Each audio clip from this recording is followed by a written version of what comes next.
Laut Indonesia sejak sekarang, siapa sih yang pendobrak perjuangannya? Insinyur Juanda tokoh penting dalam sejarah Laut Indonesia. Yuk simak perjalanan Insinyur Juanda memperjuangkan batas-batas Laut Indonesia.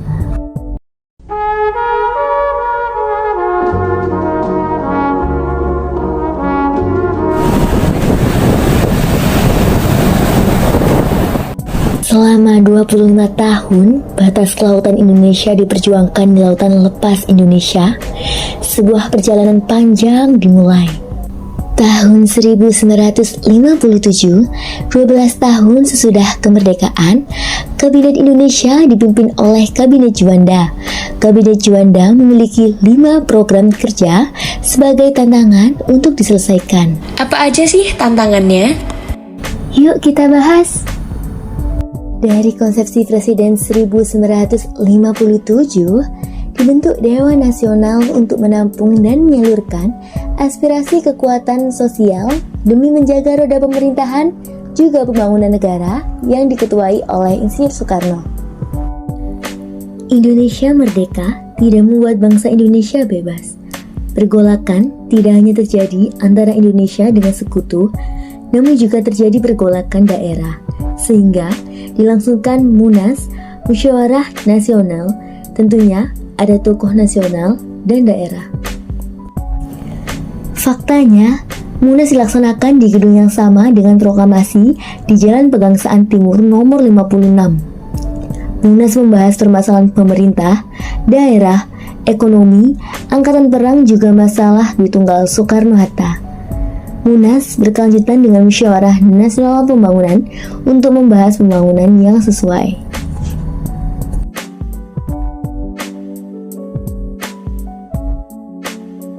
Pengakuan Belanda di KMB 1949 tentang kedaulatan Indonesia tidak membuat rakyat Irian Barat terbebas. Belanda tidak menyerahkan Irian Barat menjadi bagian dari Republik Indonesia Serikat, sehingga menjadi tugas Kabinet Juanda untuk melanjutkan pembatalan KMB dan memperjuangkan Irian Barat kembali ke Republik Indonesia. Setelah diadakan Munas, dilanjutkan dengan pembentukan Musyawarah Nasional Pembangunan. Musyawarah ini dibentuk dengan tujuan khusus, yaitu membahas dan merumuskan usaha-usaha pembangunan sesuai keinginan daerah.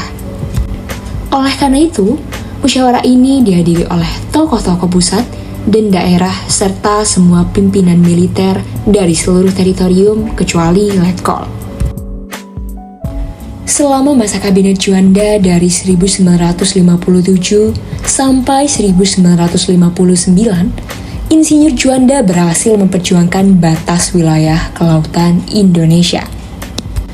Indonesia merasa dirugikan dengan adanya peraturan kolonial berupa batas laut dari 3 mil daratan. Pemerintah Kabinet Juanda miris melihat kondisi tersebut, sehingga keluarlah Deklarasi Juanda pada 13 Desember 1957. Deklarasi Juanda merubah batas yang sebelumnya 3 mil menjadi 12 mil dari batas pulau terluar.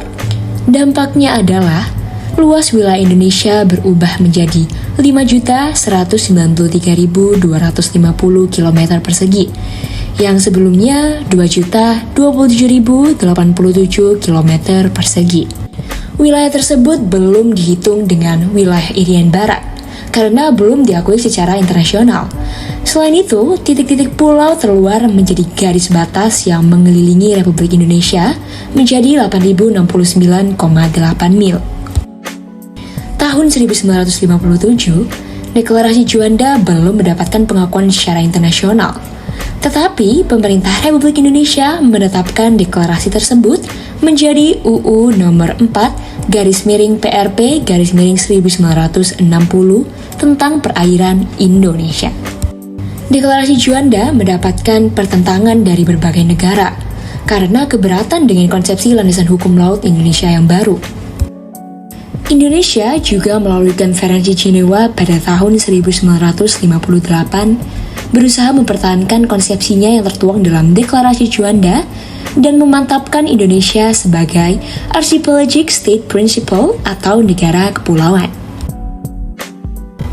Puncak perjalanan ini datang pada tahun 1980 ketika Indonesia mengumumkan pembentukan Zona Ekonomi Eksklusif atau biasa disebut dengan ZEE di perairan nasionalnya. Langkah ini memberikan Indonesia kendali penuh atas sumber daya alam yang kaya di perairannya.